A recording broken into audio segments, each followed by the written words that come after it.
Hello? Hello? Is this amplified? It's on but low. How about if I speak closer?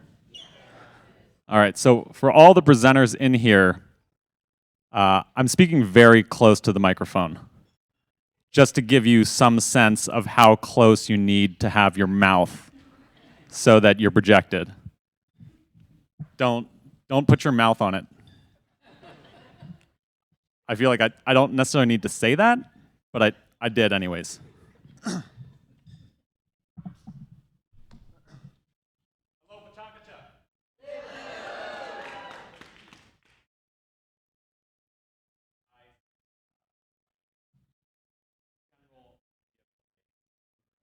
I don't know if it's like, but it just seemed like there was a certain lack of enthusiasm during this is our first volume on a Saturday. It's our first volume of 2020. It's the new decade. Yeah, thank you for so much more enthusiasm the second time around. I'm sorry I had to pull it out of you, but sometimes that's what we have to do. By a show of hands, who here has been to Pechakucha before? Awesome.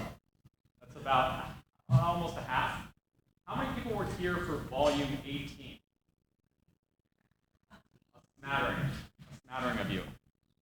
So, just so you know, Pechakucha is an all-volunteer-led organization, and we have a team behind Pechakucha. And last volume 18, we were close to crisis because while we booked this venue up to a year in advance, we almost had to cancel the event, except for a couple team members really came through and delivered in terms of making sure that the event happened. They understood that this is a community event. It's something that people really value in terms of bringing people together, sharing ideas, and they made the whole event happen. So I just want to recognize Dan Reed and Jay Elbow for taking the lead on that. And if you give them a round of applause.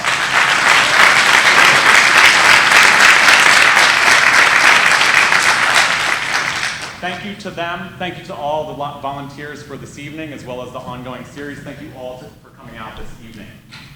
It seems like there is a fair amount of you who have never been to Pechakucha before, so I'm going to explain what it is.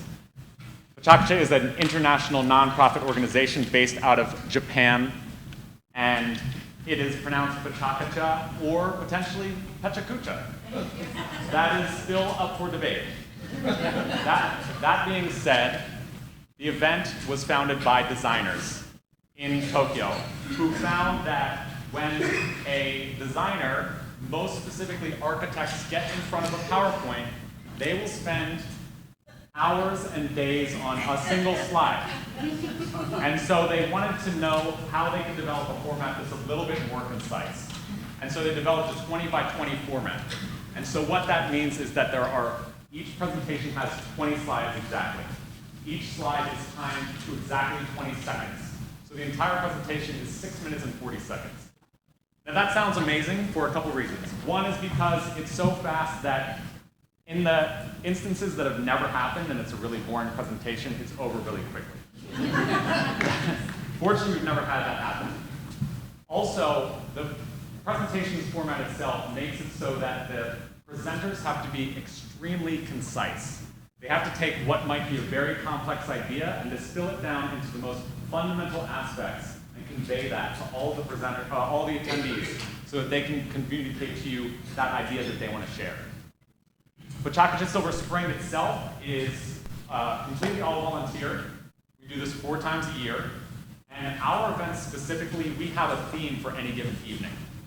That theme is intentionally broad because when we put out a call for speakers, we want to make sure that people come to present a topic that may challenge your preconceptions. It may reinforce them, but it offers something that shows a diverse spectrum of different perspectives that allows people to share ideas, maybe provoke or inspire ideas, as well as we use this opportunity itself for people to dialogue and converse with each other. At the intermission, we will have about a 15-minute break. And during that 15-minute break, I'm going to encourage all of you to take some time to do something that is may be considered taboo. And that is to introduce yourself to a stranger. And we do that because it's great that some of you came with friends or partners or loved ones or 6 family members. But ultimately, really what we would love to do is make sure that people who are strangers get to become acquaintances, and acquaintances get to become friends. So at the intermission, I'm going to bother you again and hound you to make sure that you are introducing yourself to a stranger. So getting along with the event, the theme of the evening is taboo. And again, tonight you're going to hear a lot of different perspectives on that, and I hope that you find some of these presentations surprising. Before we move forward, I want to make sure that we are recognizing our sponsors. As I mentioned, this is a fully all-volunteer event, and without the help of our sponsors, we could not have this venue, we could not have the beer, we could not have the wine, we could have the food, because your ticket sales pay for that. So you guys deserve some credit for that. But the beer and wine is completely provided, all completely local by local businesses, and that is also part of what we want to make sure that we're doing here. Further building community both through engaging neighbors as well as business. With that, we're going to jump into the first presentation.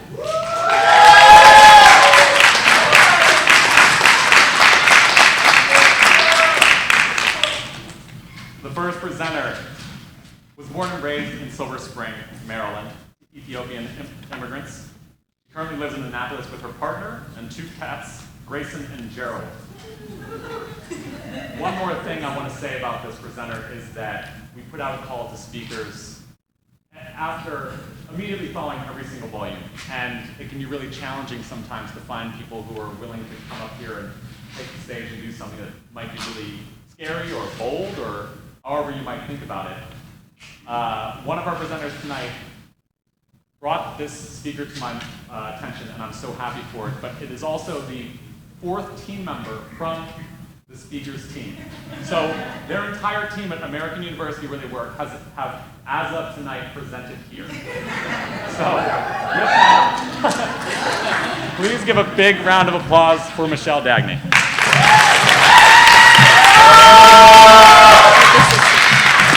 All right, we're gonna put this down. Oh, can you hear me? Ooh, okay, yay. I think I'm gonna angle this a little bit. All right, so today we're gonna talk about one of my favorite topics, poop, okay? So I have a content warning. We are really going to be talking about poop, so if you feel uncomfortable, it's okay to step out, but don't step out, because I really want you guys to be here for this. So, yeah. So, here's a fact, everybody poops, okay? So I want you to raise your hand if you poop, okay? Let's do it, come on, everybody, me too. All right, my name's Michelle, and I'm a pooper.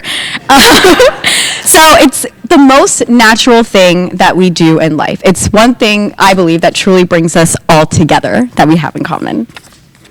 So here's a picture. This is 3-year-old me. I was going through a really rough time around this age with constipation. It lasted many years, and it gave my parents a very, very hard time. One of my favorite stories to tell is my parents were having a dinner party, and I felt it. I knew it was coming, and I panicked. So I ran underneath the table, and I just let it out. And then I was stuck, and I didn't know what to do. So I sat there for a few hours, waiting for my parents to come by to save me. And I watched and watched until their feet came over. And after that, they didn't shame me for it. They weren't angry at me. They helped me out. And this was one of the first memories I have of my family being open about talking about poop. In our house, we have what's called an open door policy. Now, it doesn't mean you have to poop with the door open.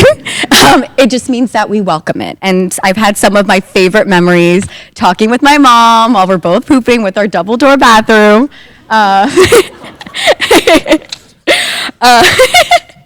Yes. Sorry, this got me. So one thing in our family I would talk a lot about is smell. Poop smells. It's okay. It's natural. And I've gotten to the point where I can recognize my family members by the smell of their poop. I think it's my superpower. Um, so, like I said, this is a very early memory of my household being a poop-friendly household. I did not coin this term. I heard it from a podcast that my boss, Mickey, hey Mickey, made me listen to, and they talk about this term like a poop-friendly environment. Okay.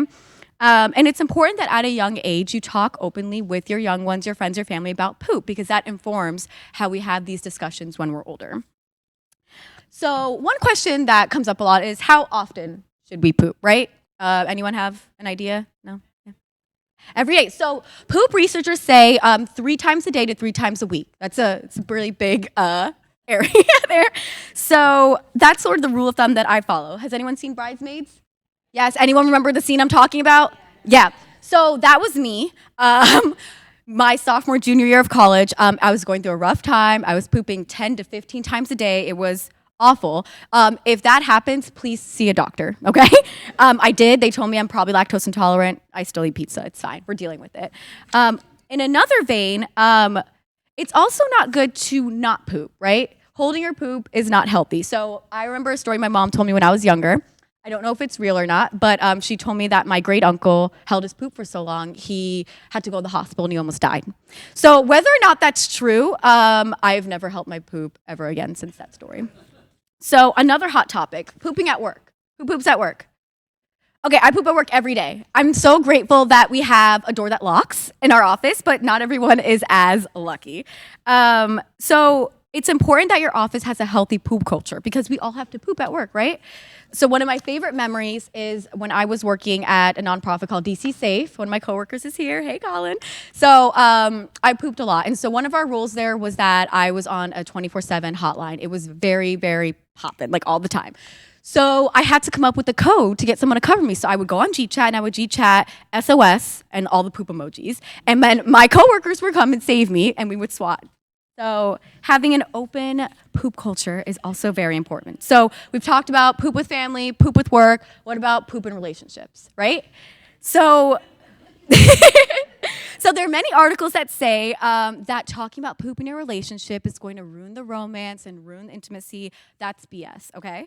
I believe that it truly brings you closer. So my partner and I, Kyle, we from the beginning have talked very openly about poop, and I truly believe it brought us closer together. So talking about poop is really difficult. So we do so many things to avoid people hearing us poop. So has anyone heard of poopery? It's something you use to hide the smell. Has everyone ever done the flush hush where you flush as soon as you're about to poop? Or maybe you cough really, really hard right as about as it come out. Maybe wait till someone turns on the faucet or runs the water. So we go through so many lengths to avoid pooping. My favorite one is the catch. So there are some people that go as far as catching their poop to avoid detection, right? Not healthy. So I'm gonna leave you with some advice and some tips that I have. A, get a squatty potty, okay? It will change the way you poop, all right? Invest in some baby wipes, even better, get a bidet. Don't hold your poop, don't do it. Let it out, okay? And talk about poop, okay? It's important to be open and have these conversations because it is a natural part of our life, okay? And most importantly, trust your gut. If you think it's a fart, it's probably not. So I wanted to talk about also my home. So my home with my partner, my cats, is an open, friendly poop environment. This is me. I am pooping, and my cat decided to join me. And this is a very natural occurrence in our home. Sometimes Kyle will come and sit by me if I'm having a really tough one. Sometimes I'll come over and help him out if he's having a tough one as well. Yes. So with that, I will say, remember, we all poop, guys. It's natural. It's okay. It's important to talk about it. All right. I think it's one of the few things that truly we all have in common.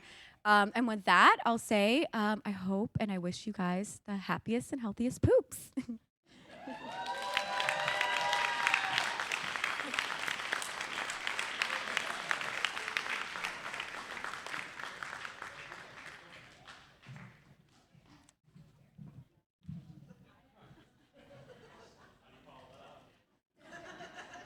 Are your preconceptions about taboo challenged at all?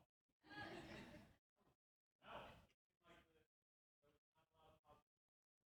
Everybody thought we were going to talk about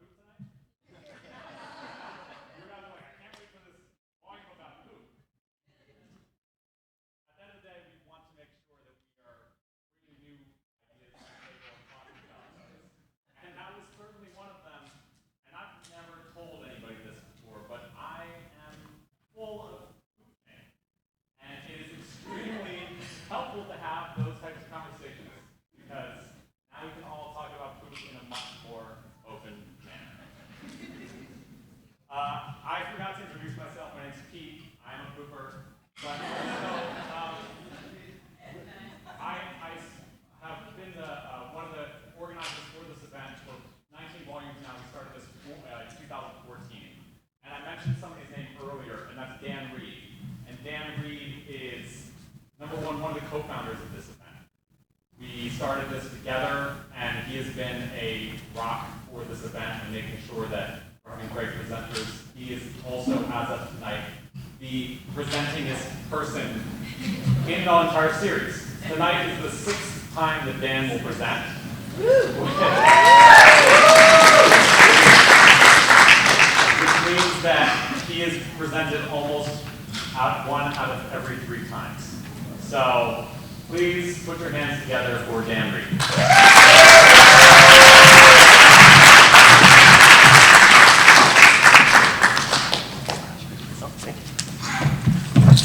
I spoke to Jared Jaber, who is the previous record holder, and he has promised to lay waste to this record as soon as he possibly can. So I look forward to that. I'm ready to go.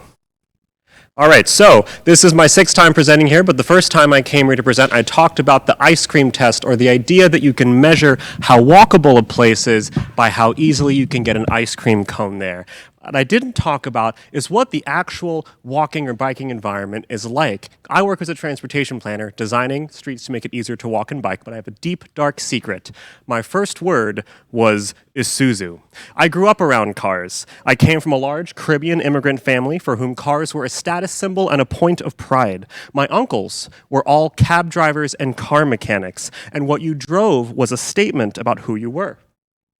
When I bought my first car 3 years ago, I remember being so proud to show it to my Uncle Raymond, to bring it to the backyard of their house where they fix cars, to talk about haggling at the car dealership, and to point out that it was the same color scheme as the '89 Honda Accord my mother had growing up. I also remember my aunt and my mother conspiring to buy my cousin Mikey, who worked in a bike shop and traveled almost exclusively by skateboard, a $500 30-year-old beater-ass car because he was 25. And if you didn't have a car in my family, you were not an adult and you were not a responsible member of society. And that is the taboo. That cars, for all of the wonderful things that they provide, are not actually a measure of our value or our worth, and in fact, we might be giving them too much emphasis in our lives and in our communities. It is taboo to discuss this, and there are so many cultural things that influence this, right? You go to any street in any American town or city, and you see a scene like this, where everything is designed to make it easy to drive really fast, and everybody else who isn't in a car is sort of left in the middle. And we think that it was always this way, right? It was not.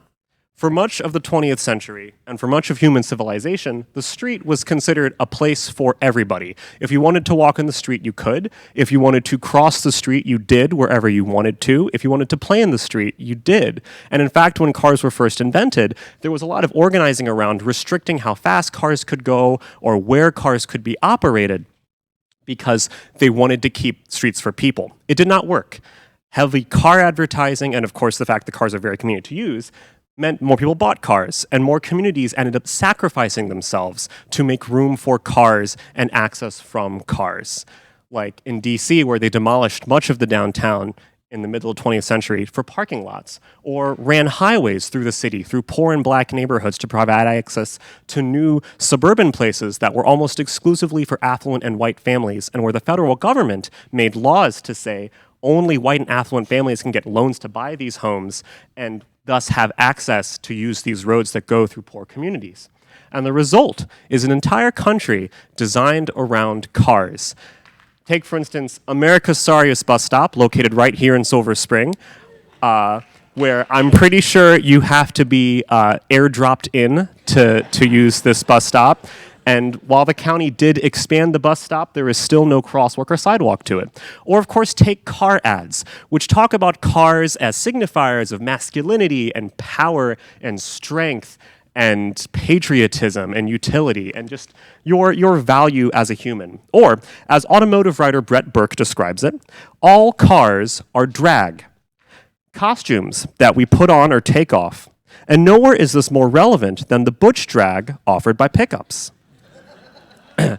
I was given this at a rental car place to drive 1 hour from Baton Rouge to the New Orleans airport when I asked for a subcompact car. And the dude was like, "This is all I have." It was great. I listened to Post Malone. I loved it. All of these things mixed together to create this culture of entitlement in which the world is made for your car and violence is okay if you are defending your car. Like this man who threw a man out of his wheelchair after he tapped on the window of the guy's car and told him he was parked in a handicapped space. We just consider incidents like this the cost of doing business. Take, for instance, all the people who have driven into buildings in Montgomery County in the past few months, into people's homes, into apartment complexes, into someone who backed into a barbecue restaurant, or this person in Germantown who drove into a convenience store and narrowly missed having her car completely slurpeed. We know how to fix this. It's not about shaming pedestrians. It's not just about police enforcement, but something as simple as paint or plastic flex posts or shifting the curbs, sometimes even taking away car lanes to force drivers to slow down and pay attention. As a transportation planner, I've worked with communities all over North America. Sometimes doing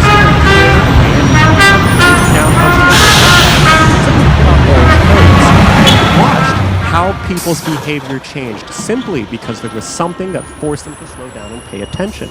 And it was so successful, the city actually made these changes permanent. They took this street, a mile of downtown Miami, which was 3 lanes in one direction, and turned one of the lanes into a bus lane so that transit riders would have their own space for a fast, reliable ride, and where bicyclists would have a safe, protected bike lane where they could ride safely and out of harm's way. I didn't actually see this until like 3 years later, and somebody sent me a picture completely unrelated, and I was super excited. Yet that culture of entitlement remains, bred in by decades of marketing and popular culture and engineering designs for roads that simply put cars first. And even in communities like this, where we have, and I'm not kidding, 10,000 public parking spaces, 40% of which go unused on a given day, the assumption that our streets should be only for cars and that everybody else should take a rain check, I guess. As cars have gotten larger and as our roads have gotten bigger, pedestrian bicycle fatalities have skyrocketed in the past few years. My partner doesn't drive for health reasons, and there are a lot of nights when I lie at home wondering if they're going to make it home tonight because of some errant driver deciding to, do something stupid. 12 people have died in Montgomery County on our roads, walking and biking in the past 6 months. And for a while I let it wash over me until I read the name Brett Baden. I went to middle school with Brett. I wasn't super close to him, but we were the 2 slowest kids in gym, so I got to know him. He knew everybody's birthday. He grew up to be an athlete in the Special Olympics, a bowler, and he died 2 weeks ago crossing Rockville Pike. It doesn't have to be this way, but we only have to make that choice. Thank you.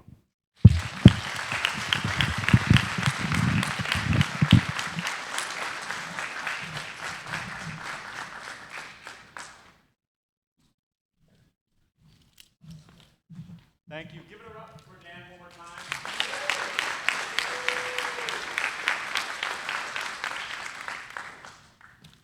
If you're interested in seeing Dan speak again, come to volume 20, 21, 22. You can see at all of those. With that being said, we're going to move into our third speaker for the first half of tonight. Also, a recommendation from Mickey Irizarry. She works at AU. Jackie Darby is a fan of family nights and all things board games. While she is a psychologist by day, you can often find her tapping into her competitive side by playing games of all styles. When she isn't taking names in Phase 10 or breaking cards in Monopoly, she enjoys reading and exploring DC. This is her first Pechakucha event, and she was encouraged to present by Mickey Irizarry. Please do that.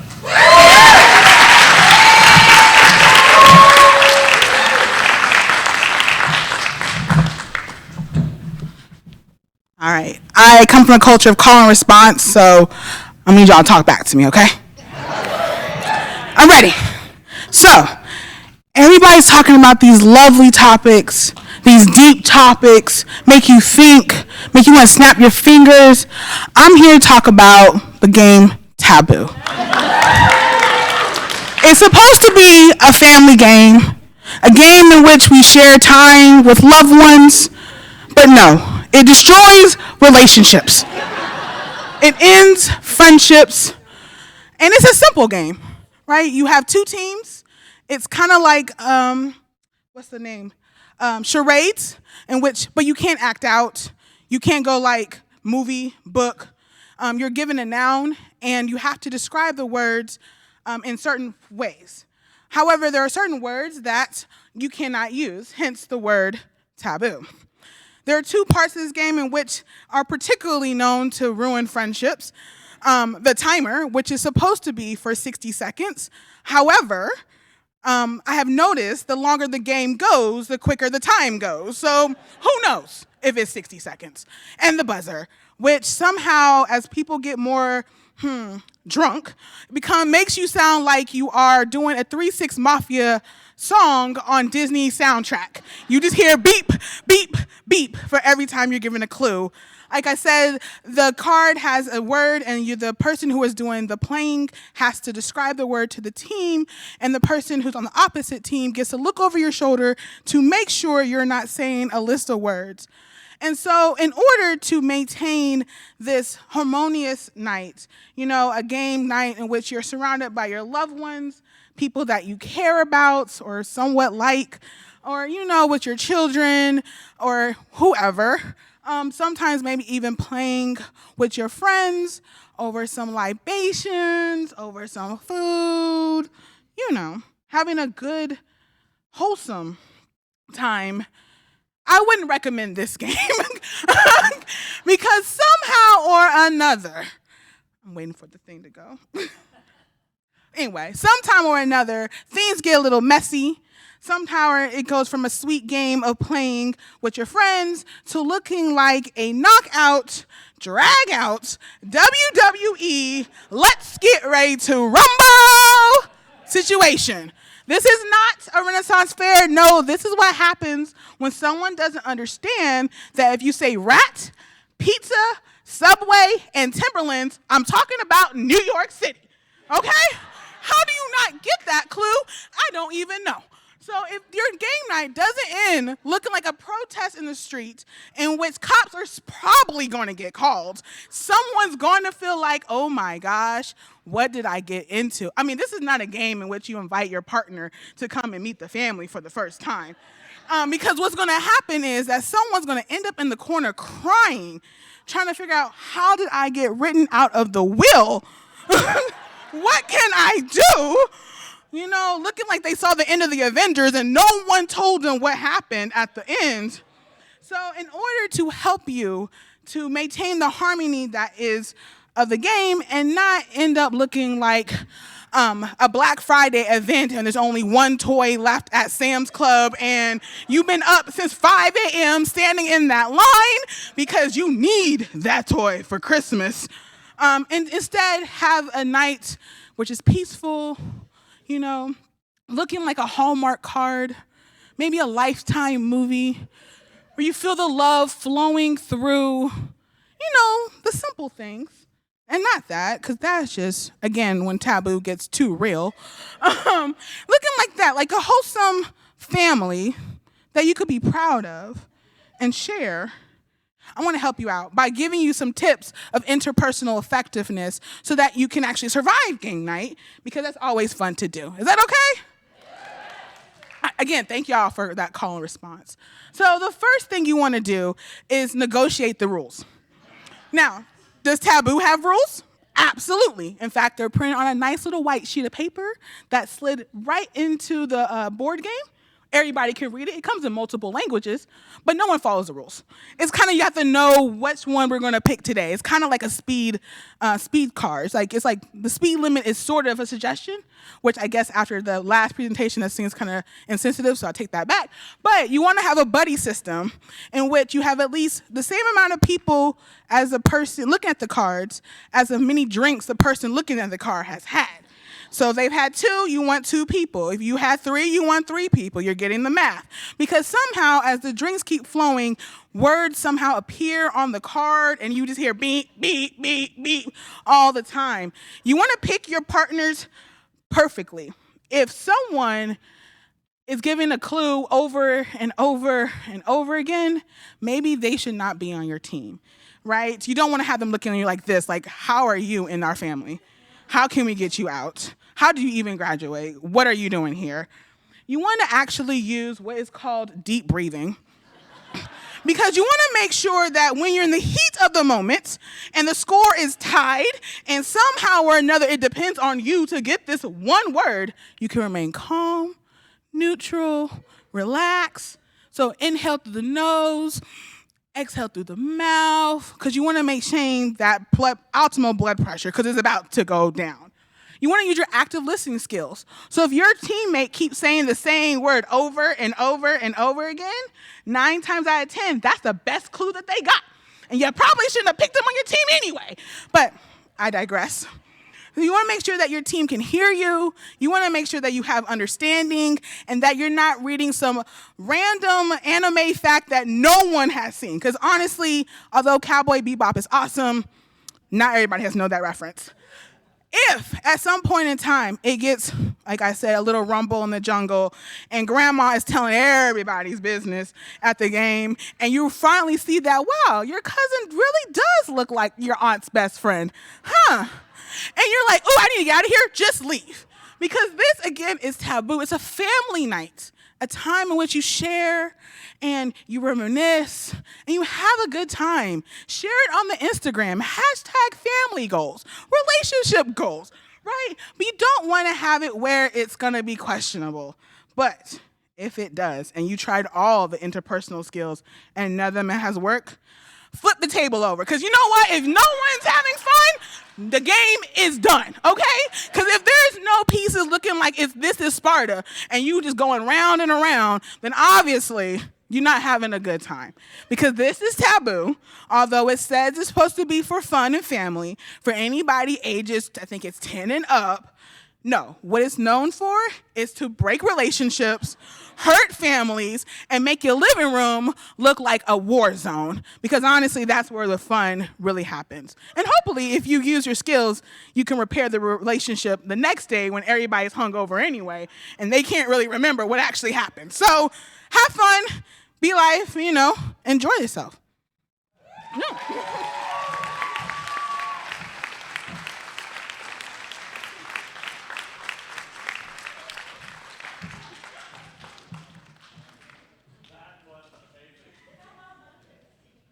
At this point, are your preconceptions challenged?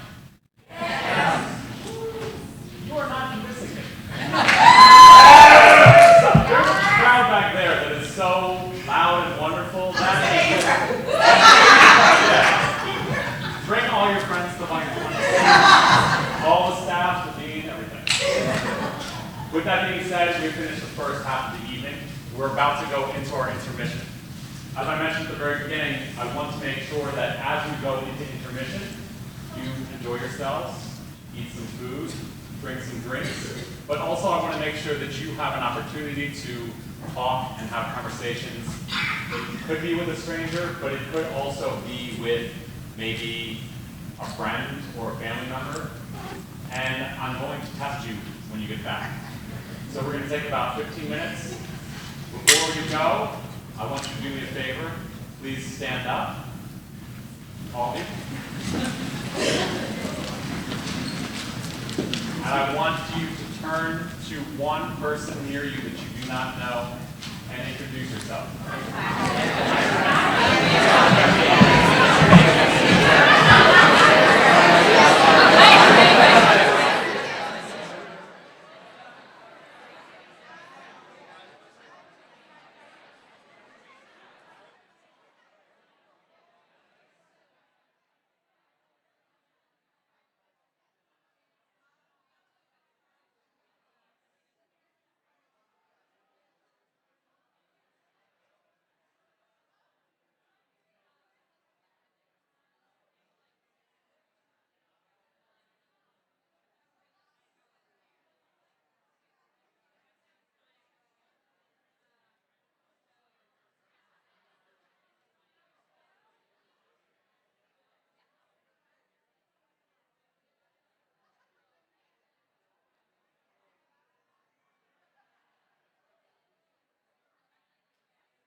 this as you need if you do.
Hello, Pechakucha! After the first three amazing presentations, is everyone excited for the final four? You just clap.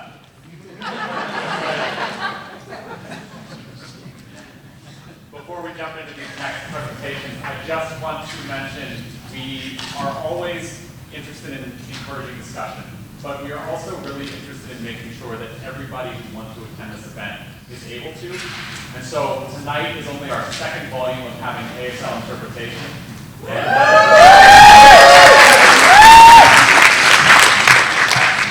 Tonight by Tara Brown and Brian Ambrose. So I want to thank them and make sure that everybody is aware. We are always looking to make sure the event is even more accessible. If you have suggestions or ideas about how we can do that, please let me know. Also, this was brought to my attention earlier. We have stopped carrying plastic water bottles. Because, because they just are, we are interested in sustainability. There is a water fountain down the hall, which you are always able to access, and apparently there's some glasses that you can take if you need to carry the water back here, or if you need somebody to grab water for you. But anything along those lines of access or sustainability, ways that we can improve the integrity and value and virtue of our event, we are always open to hearing about that. With that being said, we're going to jump into these next four presentations. Our next presenter is my brother-in-law. As with several of our presenters tonight, he is coming through in a pinch. We had a really small window between volumes in order to get speakers. We typically have about 3 months, but because of the holiday and because of other circumstances, we had only about 3 weeks to get speakers together. So there's several presenters tonight who came through with ideas. I solicited them, in an appropriate way. I asked them to put together presentations because we were short on presenters, and I knew that there were individuals who could deliver, turn around a presentation in a timely manner, and then execute with just the most outstanding presentations that the world has ever seen in the history of the world. That being said, Eric Russell is my brother. He works at National Institute of Health, and this is his 4th time presenting. Please welcome him.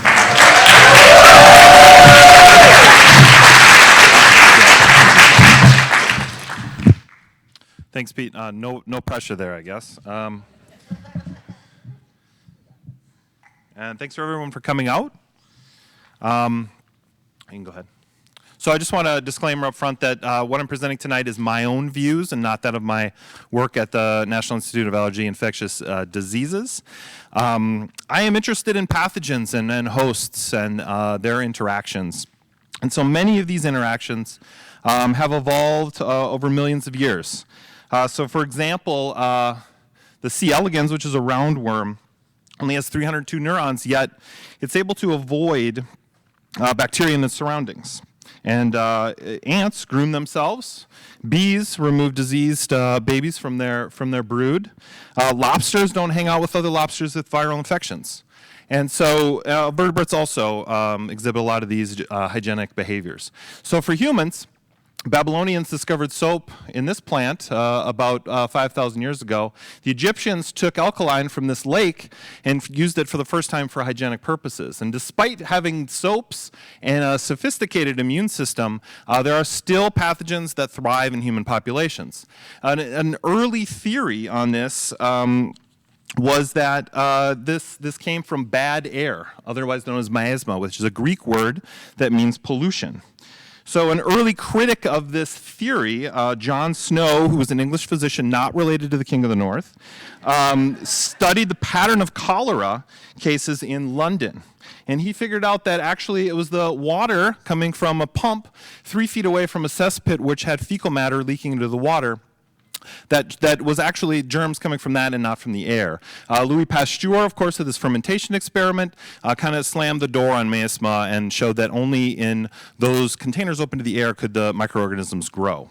So, the idea of microorganisms growing in us and other animals is pretty freaky. And so this kind of explains some of the taboos around food. So if you don't cook pork properly, there are these roundworms that grow in there and can make you very sick. And also the fear of getting sick from microorganisms explains a lot of the effectiveness in bioterrorism and biological warfare. So the most extreme example of this is in 1346 at the siege of Catha. The Mongols put the dead corpses from the Black Plague on catapults and flung them over the city walls. Pretty gross, and also kind of a double taboo. Dead bodies, biological warfare. But I want to shift my attention now to 2 more recent pathogens and how the society has made them into taboos. The first being leprosy. So leprosy, or Hansen's disease, is caused by a bacteria, and it infects the Schwann cells of the neurons. Its reservoir naturally is the armadillo. And what it does is it actually kills off the sensation in your extremities, causes facial ulcers, and you end up susceptible to other secondary infections because of that. So in the kingdom of Hawaii was set up the first leper colony, and so 8,000 people with leprosy were sent to this place. They were dropped off in a boat near shore and had to swim in. They're surrounded by 3,000-foot sea cliffs, and one young boy remarked that, he was removed from his family. That was hard. And then they told him something that he would never forget, that this is your final place. This is where you will die. This is where you will stay. And he was very afraid. So kind of left alone to their own devices, abandoned by the government, and they're sick, they came to be under the care of Belgian missionaries, St. Damien here and Sister St. Marianne of Molokai, who took care of them. They really did everything. They organized, they dressed their wounds, they dug graves, they did everything for these people, and they took care of people that other people just did not want to take care of. Father Malachi discovered that he, in fact, contracted leprosy himself when he couldn't feel his feet, and he ended up dying at age 49 because of the disease. St. Marianne Cope continued his journey until she died of natural causes. St. Damien is actually the patron saint of HIV, because in a lot of ways, HIV and the discrimination that those early infected from the disease felt is very similar to leprosy. So HIV is a virus that infects the cells that orchestrate all of your adaptive immune functions, and so it leaves you susceptible to rare skin diseases and also pneumonias. And so this scene here depicts kind of a very common scene early in the epidemic, and also a very uncommon scene. So on one, you have a young man, David Kirby, who's dying from AIDS. It's uncommon because his family is around him, and they're touching him. So this was in Time magazine, and really depicts kind of a major moment in the epidemic. So this is before HIV ravaged his body, and this is actually his partner, PETA. And the photographer spent a number of years with PETA, and kind of told the story of how David's family ended up taking care of PETA because no one else would. And so, the HIV epidemic, for those of us that can remember, it was a real uphill battle in the early days to fight off the discrimination.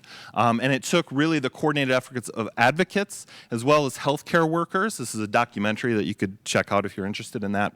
And for me, I didn't know a lot about it. I was a young boy, 13, growing up in the Midwest.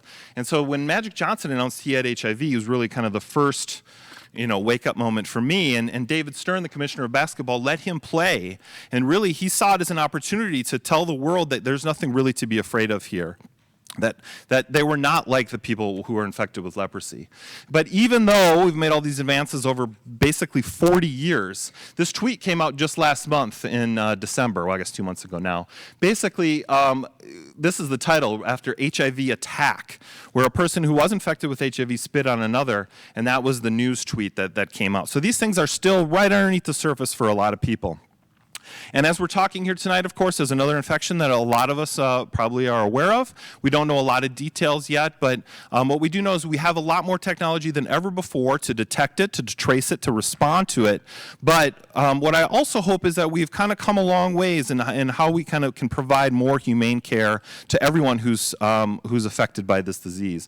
So I'll leave you this quote from Mother Teresa.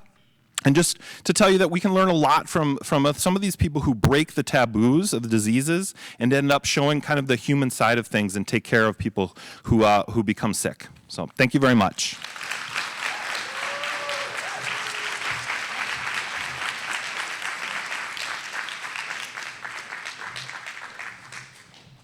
Thank you so much, Eric. That was really impressive. Eric works at NIH. So you would think that he would know all of these things automatically, but he actually works in the hula hooping department at NIH. So it's incredible that he knows all that stuff. You're really an admirable guy. Our next speaker is also somebody who I had to reach out to because I knew that they could turn around a project really quickly and then come up on stage and just crush it. So our next speaker is a motivational speaker and media veteran whose sole purpose is to help change lives. Through her books, coaching programs, plays, and more, she uses her own experiences to offer life strategies so others can fulfill their purpose and reach personal and professional success. Please welcome Denise Hill.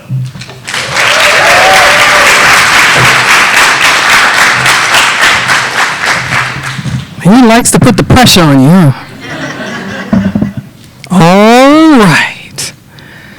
So, there are 2.4 million adults in America that have been challenged by, diagnosed with, or affected in some way by schizophrenia. When you think of schizophrenia, one of the leading symptoms that people think about are someone with delusions and someone who talks to themselves.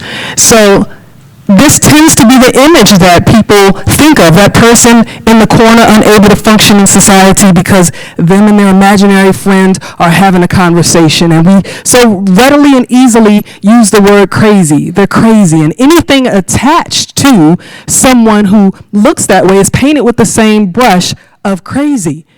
We talk about how We talk to ourselves and answer ourselves, and that's madness. That's not something that's normal or something that anyone would do. But that's 2.4 million people. There's 327 million people in America. And the reality is, it's not just that 2.4 million people who are talking to themselves. It's 100% of us. Everyone in this picture, everyone in this room, whoever you would pass on the street, everyone is having a conversation with themselves. And it's something that should not be considered taboo. It's something that we need to embrace and talk about, the conversations that we're having with ourselves. They're the things that will allow us to have positive conversations, will allow us to have conversations that support us. So why do we continue to perpetuate a culture that says if you're talking to yourself, then you are, air quotes, crazy?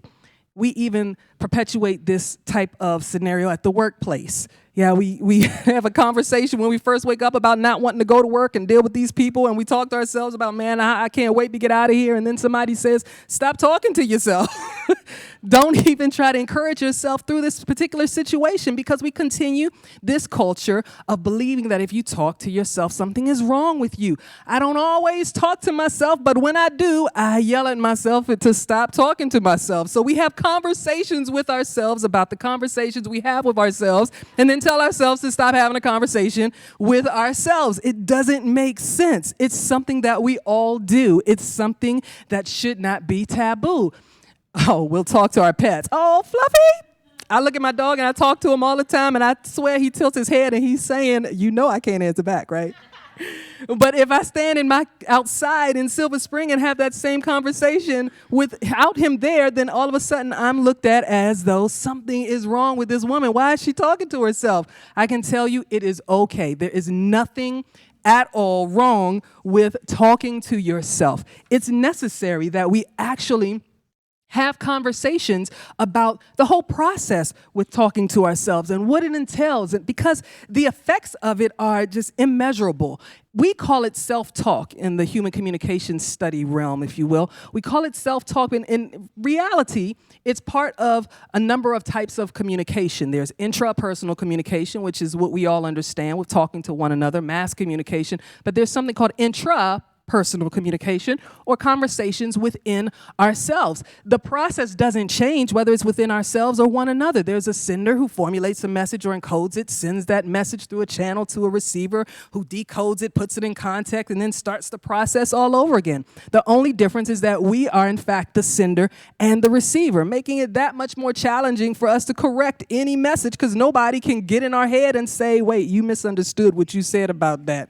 We have so many conversations, and we know these conversations and consider them thoughts. That's a common word that's used. You have a thought about this or a thought about that. And there are so many thoughts that we have in any given period. You're having thoughts about whether or not this makes any sense right now, I'm sure. Well, listen, there are about 60,000 thoughts per day that we have. 60,000 thoughts per day.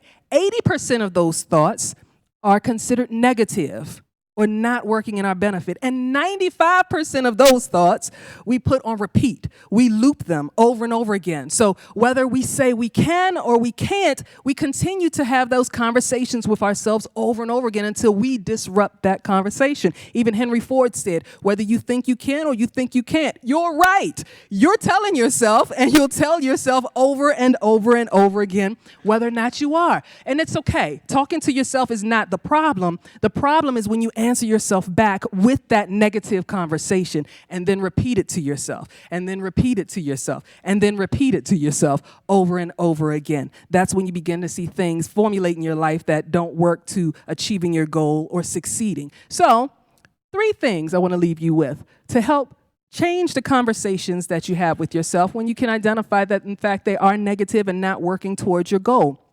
And I'll make sure I let you know where I got this from in a minute, because it's really important to understand how it connects to our mental health. So the first way that you can is listen to what you are saying to yourself. Notice what your inner voice is saying. Pay attention to it. It's your voice. It's you talking to you.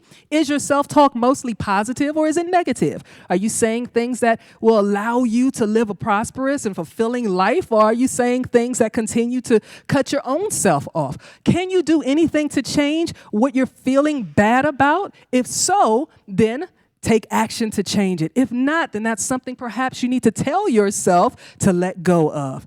Also, you can challenge your self-talk. Ask yourself, is there any actual evidence to what I'm thinking? Man, I'm alone. Nobody understands what I'm going through. Yeah, you've got family, you've got friends who do. And then change your self-talk. Make a list of the positive things about yourself and then repeat those things. Perhaps do daily affirmations. Reachout.com is where I got this because it is a mental wellness site that allows you to stop some of these conversations that can lead to depression, that can lead to anxiety. You are the one who you hear from the most. You will never speak to anyone more than you speak to yourself. So you've got to take the opportunity and every moment to speak life to yourself. Thank you.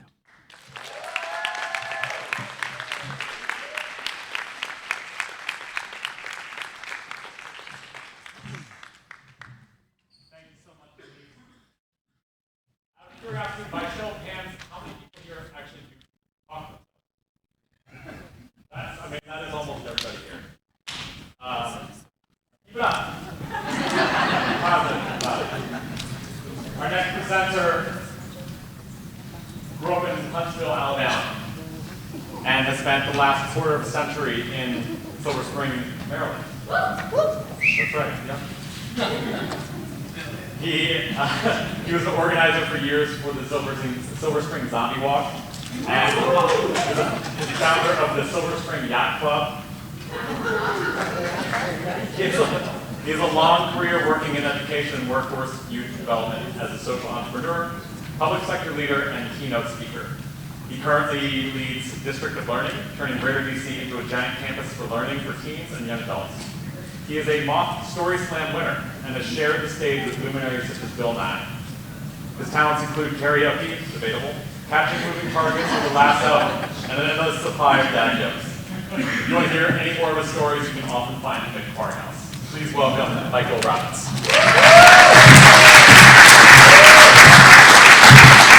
I can do this, I can do this, I can do this, I can do this. You can do this, Michael. All right. Self-talk. There we go. Self-answers. All right. So as Pete shared, I grew up in Huntsville, Alabama. Have any of y'all been to Alabama? Roll Tide. Not our year. Huntsville is a very weird place. It's rocket scientists and rednecks and redneck rocket scientists. I consider myself a Southern expat.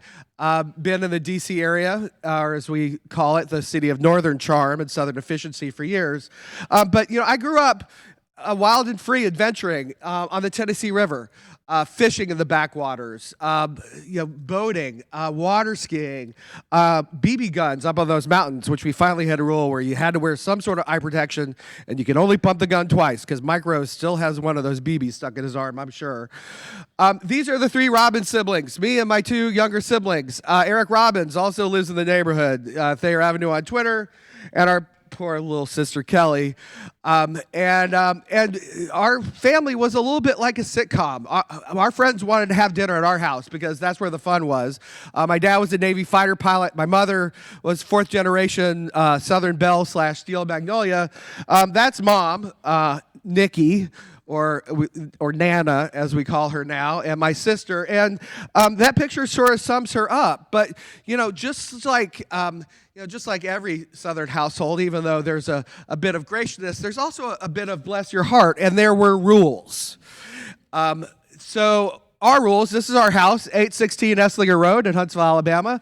That window, you remember? Was there a room in your house that was off limits? Yeah, that was the living room. Okay, that was actually Mom's dining room. And it was a shame because on the split-level house, it would have been a circle. And the only time we got to go into the dining room was on special occasions like Christmas. Here's where Mom insisted that we wear something nice for a Christmas photo in the dining room. And we said, what? And she said, oh, like a coat and tie or a sweater. So, of course, my brother and I show up with a coat and tie and sweater. But I want you to take a close look to what's underneath our feet, and that is white shag carpet. This was the DMZ. This was the minefield, right? You did not step on that white shag carpet. It was a marker, right? You dare not even get footprints, much less spill something on it, because that was Mom's room. That was her dining room. And in fact, Any of y'all know what a carpet rake is? Okay, we had a carpet rake, right? This is like the torture version of that little Zen wood rake you have with the sand, the white sand in your office. No, this was the carpet rake. And if you dare step in the living room, you better rake yourself out of there like you're in a sand trap at the golf course, right? Even our dog, Missy, Sheltie, super smart, knew do not go in the living room, right? We would sit there, we would bait her, but she was so well trained, no amount of food could get her to cross that line in the living room. The kids, maybe not quite as smart as the dog. So, Mom's big transformation of the dining room was when she got to go and buy all new furniture at Ethan Allen, which to me, I had never been to Ethan Allen. It sounded like some temple to the living room gods, but there were furniture with names I hadn't heard of, like Chippendale. I thought that was something else. And, there was the couch, right? There were couches. There was custom upholstery. There were rivets. There was claw and ball foot. But, as much as that was taboo to go in the living room, we just really couldn't resist. And one of my mom's constant refrains with my brother and sister and I was, we just can't have nice things. Now, some of this furniture is in my house now, so that's the china cabinet that was in there. It's a little more beat up than it was back when I was a kid, but my college girlfriend and I discovered that while my parents were sleeping about 4 steps up, that space between the dining room table and the china cabinet was perfect for laying down and taking naps, which got a little uncomfortable when the china started banging in the cabinets because the floor wasn't really stable. But you can imagine, we made sure to vacuum and to carpet rake our way out of there. It was like getting rid of the body marks after a murder scene. My brother and I, we wrestled constantly. That's me on the top, by the way. That's him on the bottom. And we had one rule, which is you can't punch somebody in the face. But I tell you, everything else was fair game. And we did. We fought like, people that were going to get arrested on cops. In fact, there were times when we almost did get arrested. This is another interesting part of the story here. This is the sideboard that was in my mother's dining room. It was sort of in the foyer as you started to cross into it. Marble top, really nice wood. I think it belonged to my great-great-grandparents. But on that side table during Christmas, there was these nativity scenes. And so Mom's favorite nativity scene was this corn husk nativity scene. I think she'd gotten it from our family who lived in Tegucigalpa, Honduras. And the important thing to look at is this little angel here, this little petite angel. And it's hard to tell, but that angel is about this big. And this was very delicate. But that was set up, decorating the dining room was very important. Well, Eric and I were wrestling one day, and he hit me in the face. And I got so mad, we started chasing each other around.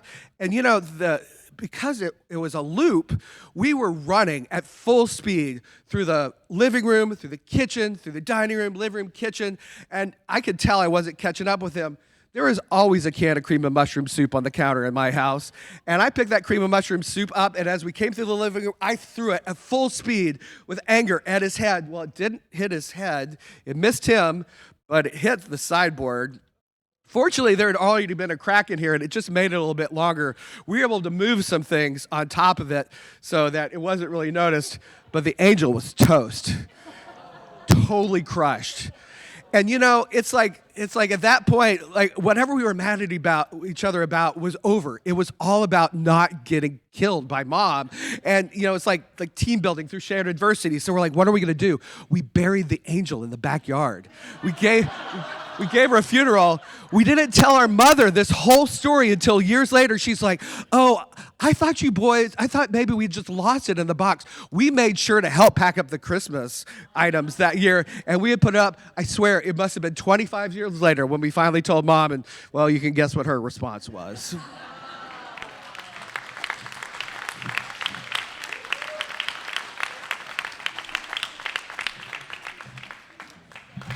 Thank you, Michael. I have to say, one of the saddest moments of this evening tonight was when Mike said, has anybody been to Alabama before?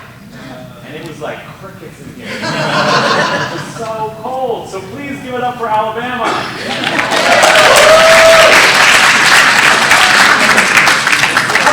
Perfect. In any event, our last speaker for the evening, I've mentioned her by name several times already because she's not only a great friend of mine, but she has delivered for Pechakucha countless times. She has threatened careers to make sure that people present for the evening. She's brought so many speakers to the table, which is huge because you don't understand how hard it is to bring speakers to the table. She has helped out countless volumes, making sure that we are set up, we're organized, we have things running, and most importantly, she has brought her just absolutely precious daughter to the event, probably 5 times, and it is a wonder to see her in the back. She's too hyper now. So am I. But in any event, our last speaker for the evening is Nikki Rosario. Please.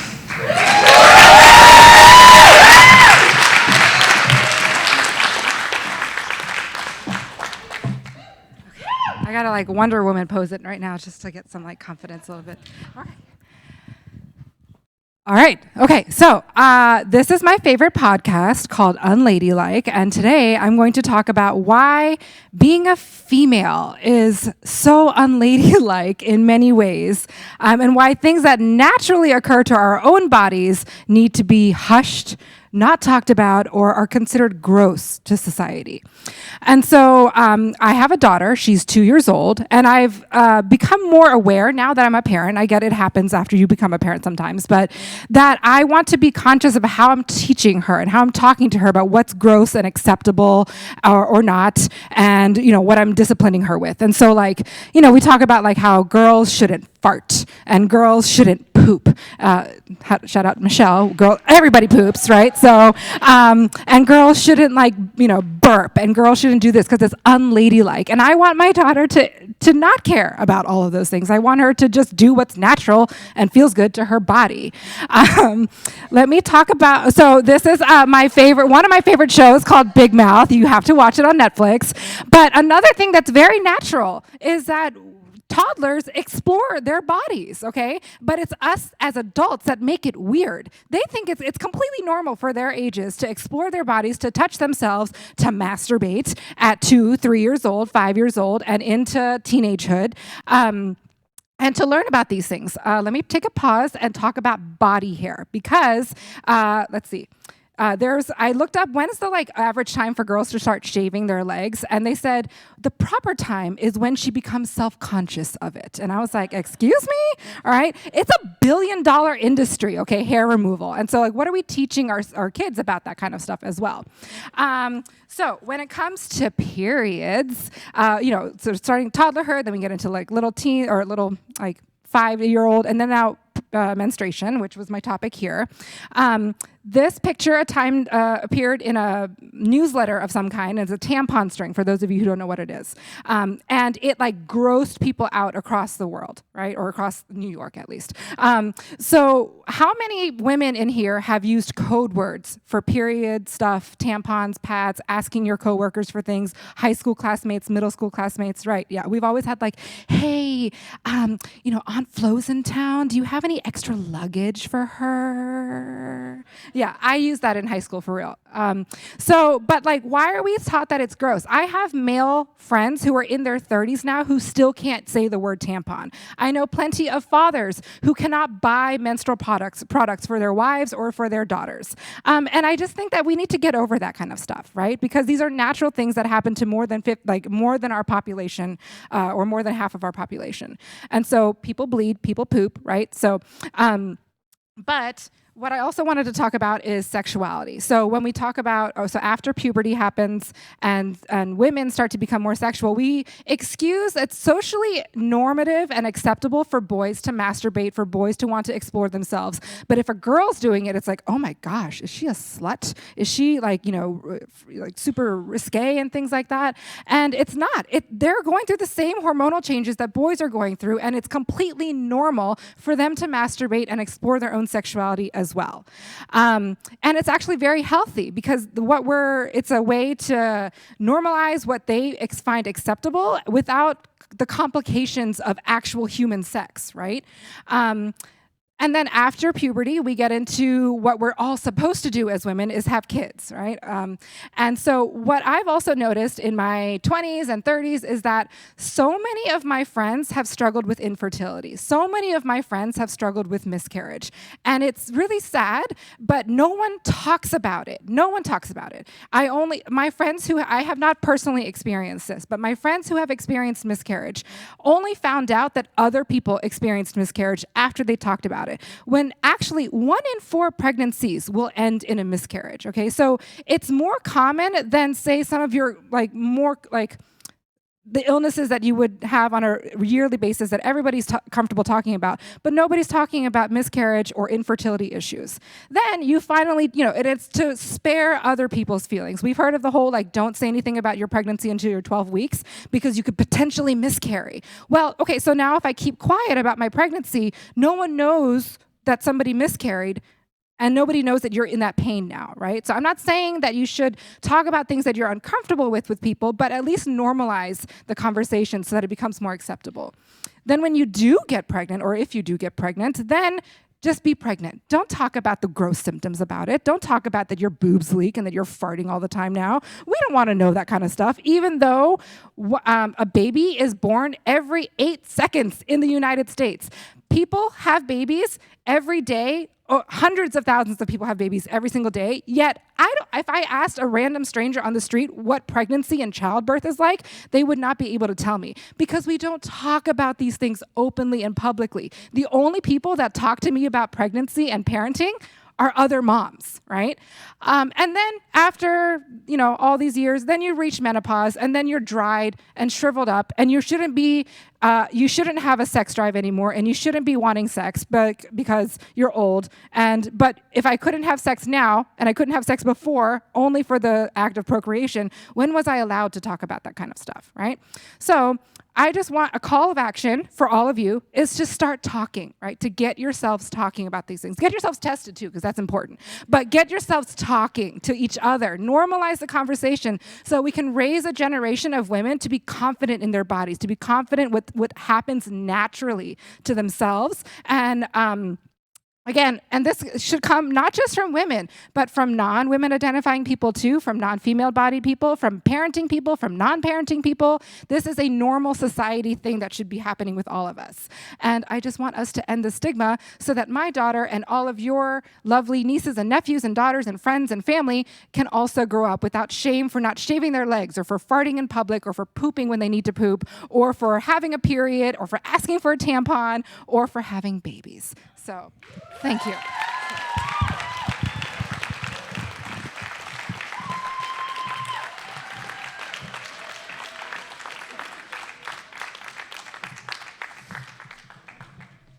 What a way to end the evening. Everybody give it up for all of our speakers for the evening.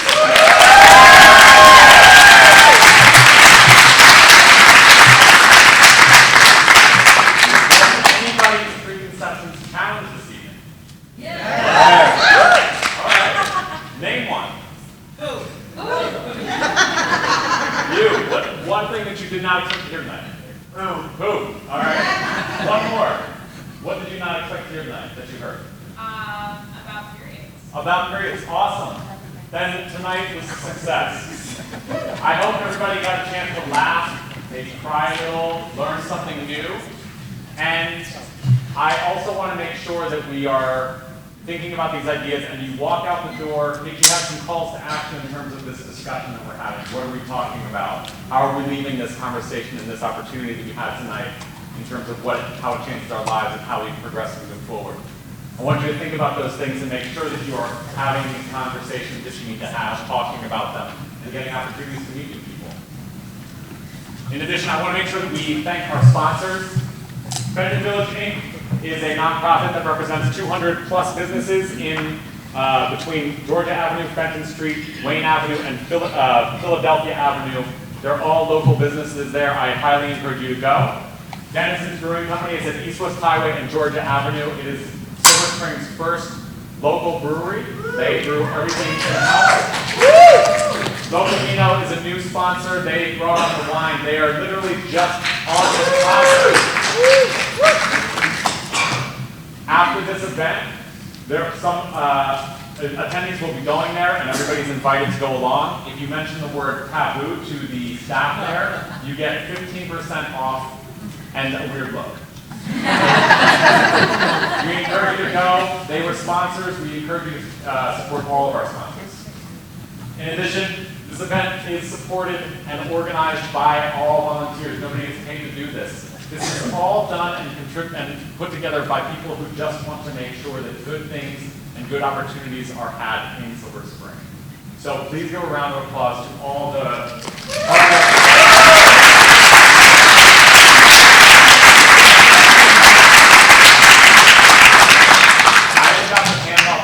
to somebody who will close out the evening, but before I do, I want to make one last request, and that is that as we move forward, we can always use more help. And that can look like help with childcare, which we hope to add into volume 20. We hope to have additional graphic designers or people who can help set up. And most importantly, as I mentioned tonight, finding people willing to speak is extremely challenging. There are some people who speak too much, Brendan Hammerman. But that being said, there will be a newsletter that will go out that will be a call to speakers. You can follow us on Instagram, or excuse me, on Twitter at all these social medias, TikTok or something. I don't know. We're on Twitter at Pechakucha_SS. And when that goes out, one easy thing that you can do is simply forward on our emails to people that may be interested in speaking. Getting new, diverse, unique voices to the table are what make this event really rounded out and make sure that we're providing a really engaging and wide spectrum platform. And we really encourage you to do that. With that being said, I'm going to hand it off to Tamara Forrest, who has presented before, and she will be the host for the next volume. Please give it up.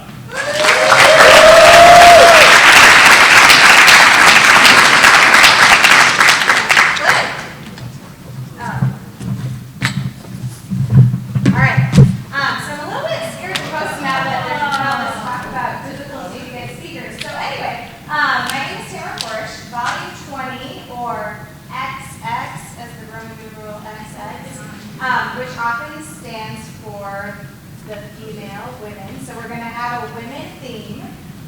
So obviously we need a woman to host.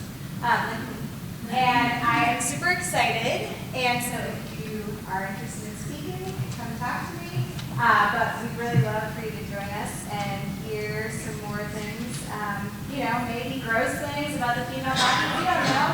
Embrace it all. Come join us at the next Pechakucha in May.